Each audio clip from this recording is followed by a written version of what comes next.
உங்களோட inner and outer powers எல்லாமே increase ஆகும். ஹரிஷ் ஸ்ட்ராங்காக சொன்னார். இது கேட்கவே ரொம்ப ஆச்சரியமாக தான் இருக்குது. கௌதமும் சிரித்துக்கொண்டே கூறினான், ஹரிஷ், உங்களுக்கு இவ்வளோ சின்ன வயசுலேயே இந்த மாதிரி ஒரு ஹெர்பல் டேப்லெட் உருவாக்குற திறமை கிடைச்சது உண்மையிலேயே ஒரு அற்புதம் தான். திடீரென்று பாராட்டினான் கௌதம். உங்களோட காம்ப்ளிமெண்ட்டை நான் ஏற்றுக்கிறேன். ஆனால் நான் இன்னும் கற்றுக்க வேண்டிய விஷயங்கள் நிறையா இருக்குது. ஒரு விஷயத்த நல்லா ஞாபகம் வச்சுக்கோங்க, உங்களோட அடுத்த கோல் அடையிறதுக்கு இந்த டேப்லெட் ஹெல்ப் பண்ணும். சப்போஸ் உங்களோட எதிர்பார்ப்பு அதை விட ரொம்ப அதிகமாக இருந்துச்சுன்னா உங்களுக்கு தேவையான ஹெர்பல் மெடிசன்ஸ் இன்னும் வேறு நிறைய இருக்குது என்று சொன்னான் ஹரிஷ். அப்படின்னா இதை விட பெட்டரான டேப்லெட்ஸையும் உங்களால் உருவாக்க முடியுமா? கௌதம் வியப்புடன் கேட்டான். எஸ், இந்த ஹெர்பல் மெடிசனில் இன்னும் சில அட்வான்ஸ்டு காம்பினேஷன்ஸ் இருக்குது. ஆனால் அதையெல்லாம் தயாரிக்கிறதுக்கு முன்னாடி நான் கற்றுக்க வேண்டியது நிறையா இருக்குது. ஹரிஷ் நேர்மையாக பதிலளித்தான். மொத்தத்தில் இந்த ஹெர்பல் மெடிசன்களால் ஹரிஷ் கற்றுக்கொண்டது என்னவென்றால், அவன் தயாரிக்கும் மூலிகை மருந்துகளை வாங்கிக் கொள்ள நிறைய வாடிக்கையாளர்கள் தயாராக இருந்தார்கள். ஆனால் அவர்களுக்கும் ஒரு கட்டம் வரை மட்டும்தான் அந்த ஹெர்பல் டேப்லெட் பலனளித்தது.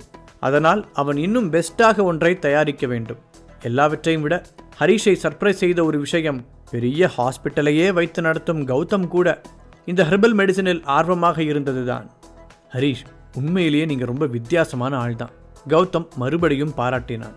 கௌதம், வந்ததுலேருந்து நீங்கள் என் தலை மேலே தூக்கி வைக்கிற ஐஸில் எனக்கு குளிர் காய்ச்சலே வந்துடும் போல இருக்குது. அதுக்கு முன்னாடி அந்த டேப்லெட் உங்களுக்கு எவ்வளோ எஃபெக்டிவாக இருக்குன்னு செக் பண்ணுவோம். இந்த மாத்திரை எடுத்துக்கும் போது நீங்கள் ரிலாக்ஸ்டாகவும் அமைதியாகவும் இருக்கணும்.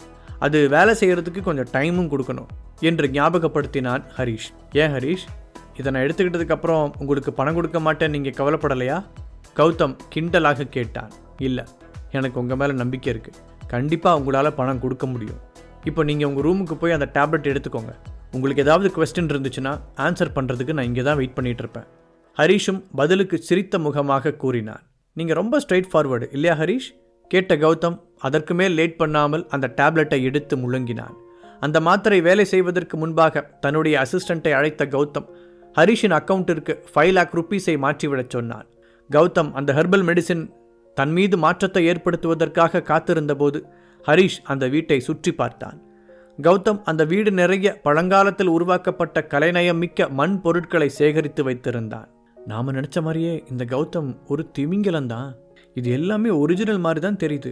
என்னோட கெஸ்ஸிங் படி கண்டிப்பாக டூப்ளிகேட் கிடையாது. ஹரிஷ் தனக்குள் நினைத்து கொண்டான். அந்த வீட்டின் ஃப்ரண்ட் டோரில் செய்யப்பட்டிருந்த டிசைன்ஸ் ஹரிஷை ஈர்க்க அதன் பக்கத்தில் சென்று உற்று நோக்கினான். அந்த முன் கதவிற்கு நேராக இன்னொரு பின் கதவும் இருக்க இரண்டையும் ஒரே நேரத்தில் பார்த்த ஹரிஷ் ஏதோ தவறாக இருப்பதாக உணர்ந்தான். சிறிது நேரத்தில் எழுந்த கௌதம் நேராக ஹரிஷிடம் வந்தான். ஹரிஷ், உண்மையிலேயே உன்னோட டேப்லெட் சூப்பராக வேலை செய்யுது. இந்த மாதிரி ஒரு எனர்ஜியை நான் ஃபீல் பண்ணி பல வருஷம் ஆகுது என்று உற்சாகமாக சொன்னான். இதை கேட்டதில் எனக்கு ரொம்ப சந்தோஷம். சொன்ன ஹரிஷ், நீங்கள் ஆல்ரெடி உங்கள் உடம்பை ரொம்ப ஹெல்த்தியாக வச்சுருக்கிறதால உங்களுக்கு இந்த ஒரு மாத்திரையே நல்ல எஃபெக்டிவாக இருக்கும்னு நினைக்கிறேன். சில பேருக்கு இன்னும் நிறைய டோசஸ் தேவைப்படும் என்றான். அதன் பிறகு கொஞ்ச நேரம் எதுவும் பேசாமல் இருந்த ஹரிஷ் அந்த வீட்டை ஒரு முறை நன்றாக சுற்றி வந்தான். அப்புறம் கௌதம், உங்ககிட்ட ஒன்று கேட்கணும்னு நினச்சேன். இந்த வீட்டுக்கு வந்ததுக்கப்புறம் உங்களோட லைஃப் எப்படி இருக்குது? ஐ மீன் உங்கள் பிஸ்னஸ் மற்ற விஷயங்கள்லாம் என்றான். திடீரென்று அவன் அப்படி கேட்கவும் எதற்கு என்று புரியாமல் பார்த்த கௌதம், இந்த வீட்டுக்கு வந்த புதுசில் எல்லாமே நல்லா தான் இருந்துச்சு. ஆனால் நாள் ஆக ஆக என் பிஸ்னஸ் கொஞ்சம் டல்லாக ஆரம்பிச்சிருச்சு. சரி, பிஸ்னஸில் இது சகஜம்தானேன்னு விட்டுட்டேன். நீங்கள் ஏன் திடீர்னு அதை பற்றி கேட்குறீங்க என்று கேட்டான். இப்போ தான் நான் சென்னையில் ஒரு ஃப்ளாட் வாங்கினேன். அதை டெக்கரேட் பண்ண நினைக்கும் போது என்னோடய ஃப்ரெண்டு ஒருத்தன் வாஸ்து சம்மந்தமாக புக் ஒன்று கொடுத்தான்.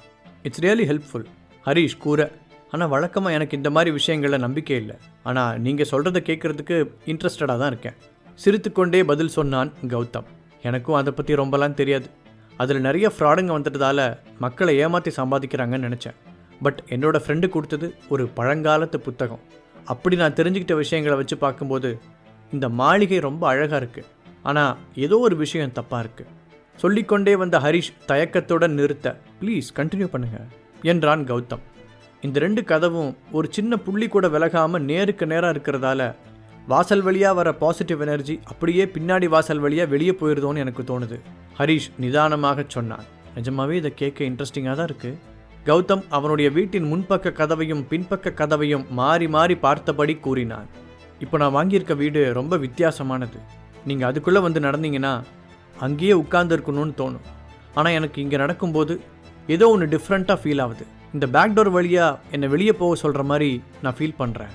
ஹரிஷ் தனக்கு தோன்றியதை வெளிப்படையாக சொன்னான். கௌதம், எதுக்கும் நீங்கள் இதை பற்றி சஜஷன் கேட்குறதுக்கு ஒரு சரியான ஆளை கூட்டிகிட்டு வர்றது நல்லது. நான் கன்ஃபார்மாக சொல்கிறேன், நீங்கள் கூட்டிகிட்டு வர ஆள் மட்டும் சரியானவராக இருந்தால் அதுக்கப்புறம் இந்த வீட்டில் இருக்கிறத நீங்கள் ரொம்ப சேஃபாக ஃபீல் பண்ணுவீங்க. ஹரீஷ் அட்வைஸாக சொல்ல கௌதம் தலையாட்டி கேட்டுக்கொண்டான். நீங்களே பார்க்குறீங்கல்ல, இந்த வீட்டில் நான் பெருசாக எதையும் செய்யலை. எனக்கு ஆன்டிக் திங்ஸில் ஆர்வம் இருக்கிறதால அதை மட்டும் வாங்கி வச்சுருக்கேன்.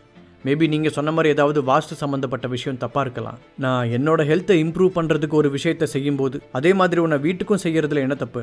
நீங்கள் சரியாக தான் சொல்கிறீங்க என்று சொன்னவர் ஒரு நிமிடம் நிறுத்தி, உண்மையிலேயே நீங்கள் ஒரு நல்ல ஃப்ரெண்டு ஹரீஷ் என்று மகிழ்ச்சியுடன் கூறினான். ரொம்ப சந்தோஷம், இது என்னோட கடமை. நான் ஊருக்கு போனதும் அந்த புக்கோட காப்பியை உங்களுக்கு அனுப்புகிறேன். அப்போ நீங்கள் என்னை விட அதிகமாக இந்த சப்ஜெக்டை பற்றி தெரிஞ்சுக்க முடியும். ஹரீஷ் சொல்ல கௌதம் சரி என்று தலையாட்டினான். இப்போ நான் ஹாஸ்பிட்டலுக்கு போய் என் அப்பாவுக்கு எப்படி இருக்குன்னு பார்க்கணும் சொல்லிவிட்டு ஹரீஷ் எழுந்து நிற்க, நானே உங்களை கொண்டு போய் ட்ராப் பண்ணுறேன் என்றான் கௌதம். இல்லை பரவாயில்ல, இப்போ நீங்கள் ரெஸ்ட் எடுக்கணும். அப்போ தான் இந்த ஹெர்பல் மெடிசனோட ஃபுல் பெனிஃபிட்டும் உங்களுக்கு கிடைக்கும் என்று கூறி அவனை தடுத்தான் ஹரீஷ்.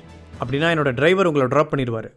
அப்புறம் ஹரீஷ், எப்போ வேணாலும் நீங்கள் இந்த வீட்டுக்கு வரலாம், நான் உங்களை வரவேற்க காத்திருப்பேன் என்று அவனை சந்தோஷமாக வழியனுப்பி வைத்தான் கௌதம். ஹரீஷ் மீண்டும் ஹாஸ்பிட்டலுக்கு வந்தபோது அவனுடைய அப்பா மயக்கம் தெளிந்து எழுந்து உட்கார்ந்திருந்தார்.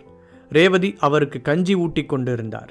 அப்போது அந்த ரூமிற்குள் வந்த பிருந்தா, ஓ நீங்கள் வந்துட்டீங்களா ஹரீஷ், உங்கள் அப்பா கிட்டே இப்போ நல்லா இம்ப்ரூவ்மெண்ட் தெரியுது, இதுக்கு மேலே நம்ம பயப்படுறதுக்கு எதுவும் இல்லை என்று சிரித்த முகத்துடன் சொன்னவள், ஹரீஷ் ஏதோ சொல்ல வருவதற்கு முன்பாகவே, அப்புறம் எனக்கு ரவுண்ட்ஸ் போக வேண்டியிருக்கு, நான் வரேன் என்று கூறிவிட்டு அங்கிருந்து அவசரமாக வெளியேறினாள்.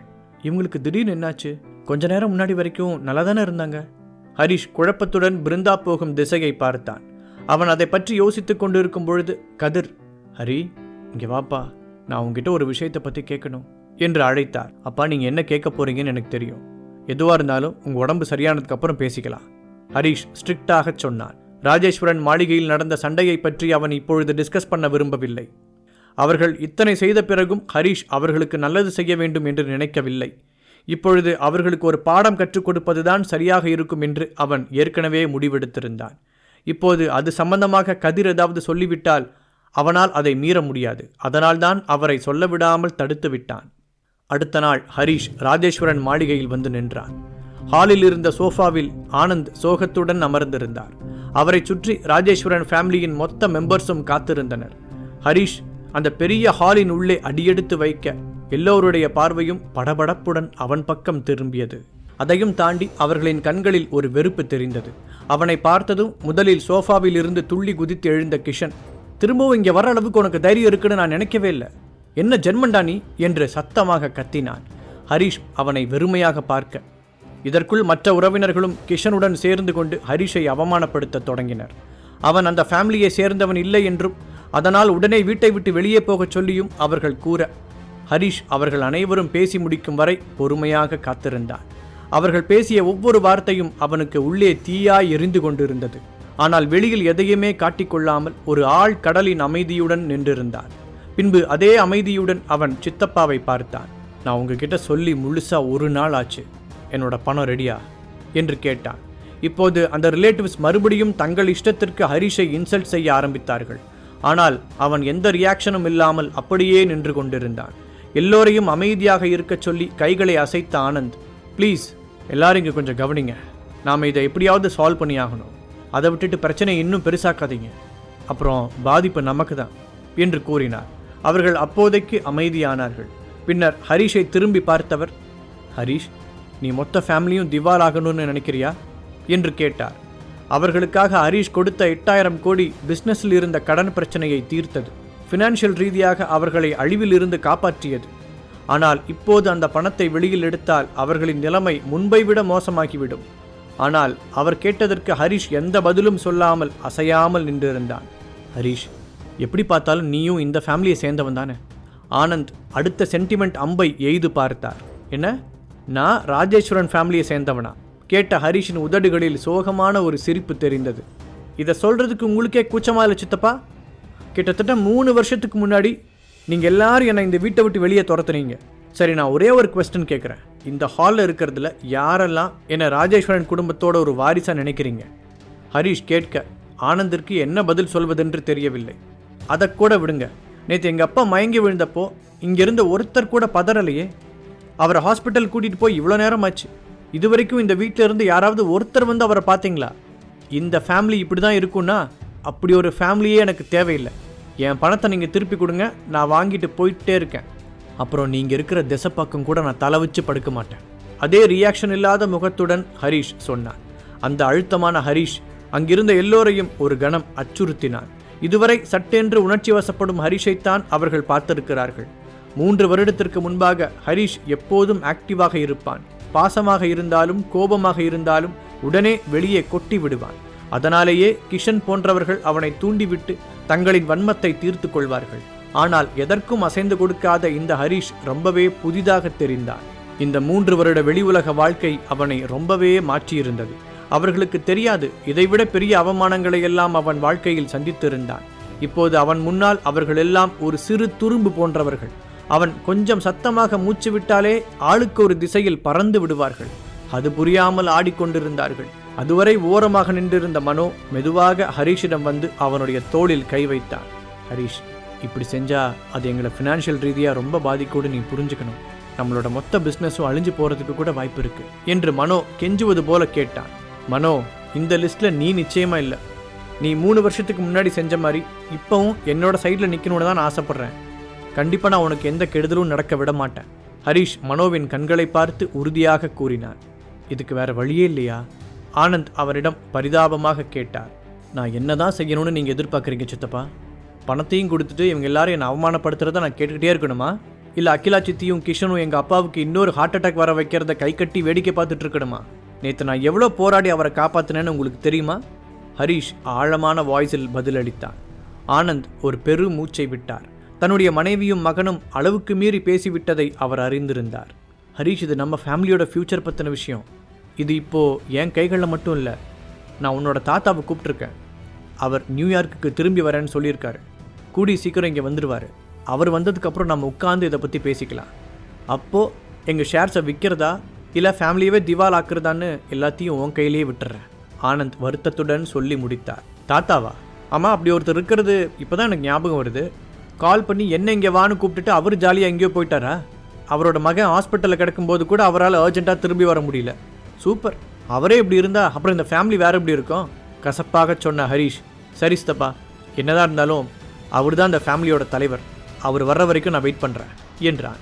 அதன் பிறகு வெளியே செல்வதற்காக திரும்பியவன் அப்படியே மனோவை பார்த்தான். மனோவின் கண்களில் ஒரு இனம் புரியாத உணர்வு தெரிய ஒரு பெரும் மூச்சை விட்ட ஹரிஷ் எதுவுமே பேசாமல் அந்த கதவை தாண்டி வெளியே காலெடுத்து வைத்தான். எப்போவுமே இங்கே திரும்பி வந்துடாத. கிஷன் அவன் முதுகுக்கு பின்னால் கத்தினான். உடனே அவனுடைய மற்ற ரிலேட்டிவ்ஸும் கீ கொடுத்த பொம்மை போல வாய்க்கு வந்ததை பேசி அவனை இன்சல்ட் செய்ய தொடங்கினர். பாக்கெட் எஃப்எம் ஆப்பை டவுன்லோட் பண்ணி கிங் ஆடியோ சீரீஸை கேட்க ஸ்டார்ட் பண்ணுங்க.